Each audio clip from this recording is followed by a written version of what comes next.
Aloha, galera! Projeto Marcas de Combate, história do Patinho Feio, falando dos contos que estão presentes no livro Mulheres que Correm com os Lobos, de 5 em 5 minutos.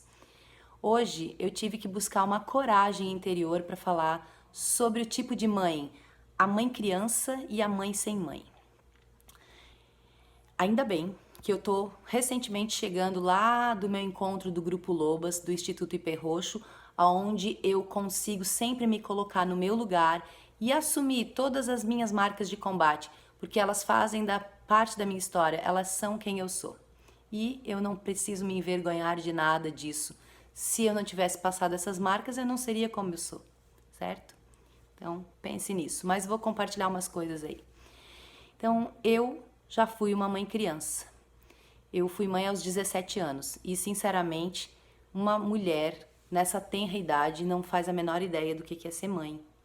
Claro que ela pode ter tido uma mãe forte que pode muito auxiliá-la nessa tarefa de ser mãe, mas é quase você ser uma criança, é quase não, é você ser uma criança, mãe de outra criança. Então, primeira coisa, Isadora, minha primeira filha, amada, minha bênção salvadora. Me desculpe por ter sido uma mãe criança quando eu fui uma mãe criança para você. Eu sei que eu já fui uma mãe ambivalente, já fui uma mãe prostrada, já fui uma mãe criança, mas também fui uma mãe forte. Eu fiz o melhor que eu pude, tá certo? Depois, 10 anos depois, eu fui mãe de novo, aos 26 anos. E com certeza, para esse filho, Tiago, eu também fui, em alguns momentos, ambivalente, prostrada, criança e forte. Me perdoe também, meu filho Tiago. Eu fiz o melhor que eu pude. E para todos os outros filhos que eu possa nem ter sabido que foram concebidos e por algum motivo não nasceram, me perdoem, eu fiz o melhor que eu pude. Depois disso, vamos falar da mãe criança. Então, a mãe criança é aquela mãe que não se sente no direito, é a mãe síndrome da impostora. Ela não se sente no direito de ser mãe. Ela não. E aí vamos pensar agora, não só em filhos, eu fiz esse depoimento aqui de filhos humanos, né? Mas pode ser para o seu projeto, pode ser para uma obra artística sua, qualquer criação sua. Você pode não se sentir no direito de assumir a maternidade daquilo, porque a síndrome da impostora. Eu até vou fazer um vídeo, acho que só sobre isso, porque é bem um tema que pega bastante, né? Mas então vou falar aqui no livro o que diz sobre a mãe criança ou mãe sem mãe, tá? Ela pode se sentir tão deslocada sob o aspecto psíquico que se considere não merecedora até do amor do seu bebê. Ela pode ter sido tão torturada pela família e pela cultura que não se consiga imaginar digna de chegar aos pés do arquétipo da mãe radiante que acompanha cada nova gestação. Não há como escapar. A mãe precisa receber a atenção materna para dar atenção à sua própria prole. Então tem toda essa linhagem para trás, né? E aí a gente tem que, sabe, se colocar no lugar das nossas mães, que elas também estavam passando a mesma coisa, passando por essas cobranças culturais. E muitas vezes, no meu caso, eu sou a filha mais nova, mas uma filha mais nova bem temporona, assim, bem temporão. Então, assim, ainda tive bastante atenção. Mas imagina o quarto filho da minha mãe, ou o terceiro, que ela já tinha tido 2 antes.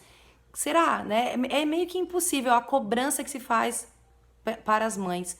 Por isso que a mulher, lá no outro vídeo, no vídeo de ontem, eu falei sobre cadê o pai dos patinhos que não veio até agora. A mulher tem uma cobrança muito grave sobre a maternidade, né? Sobre ela, quanto a questões da maternidade.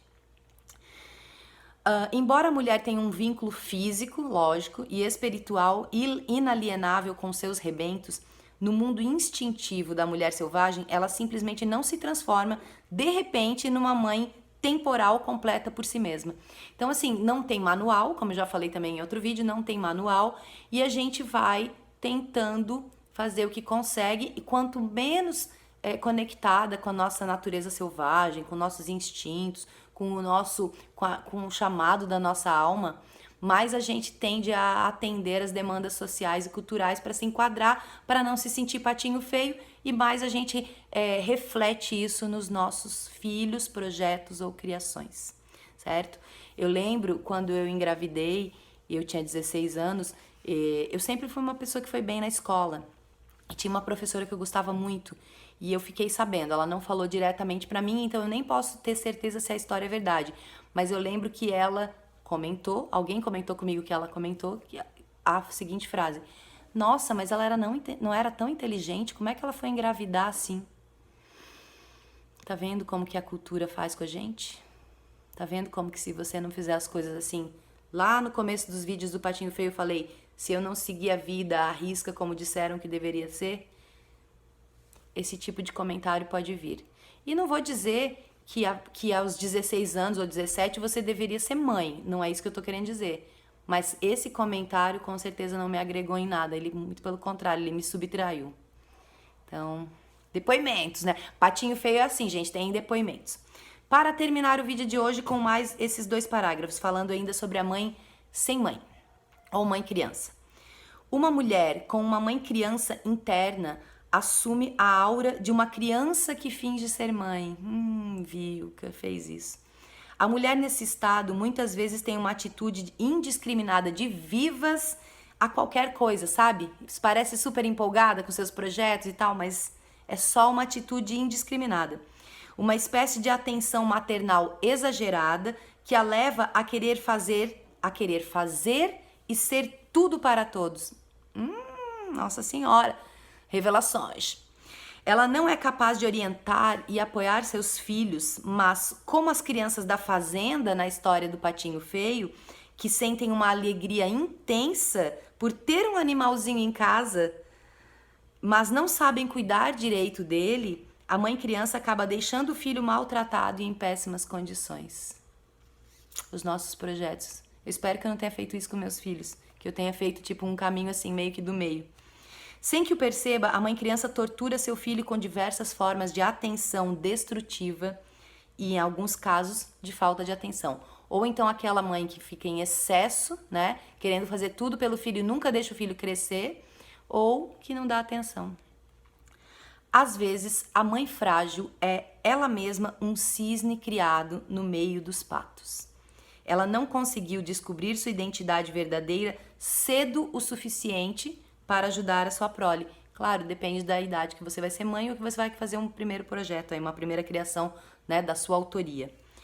Mais tarde, quando sua filha se depara com um enorme mistério da natureza selvagem, do feminino na adolescência, a mãe também se descobre em meio a crises de solidariedade e a impulsos típicos de cisne.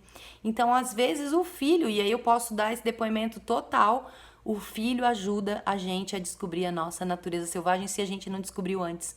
Bacanão. Por isso que eles adoram minha salvadorinha. A procura da filha por sua própria identidade pode até mesmo finalmente dar início à viagem inaugural da mãe em busca do seu self perdido. Nessa casa, portanto, entre mãe e filha, haverá 2 espíritos selvagens escondidos no porão, de mãos dadas, esperando que os chamem para cima. Aqui a gente já tá de mãos dadas fora do porão. Beijo, gente. Até próximo.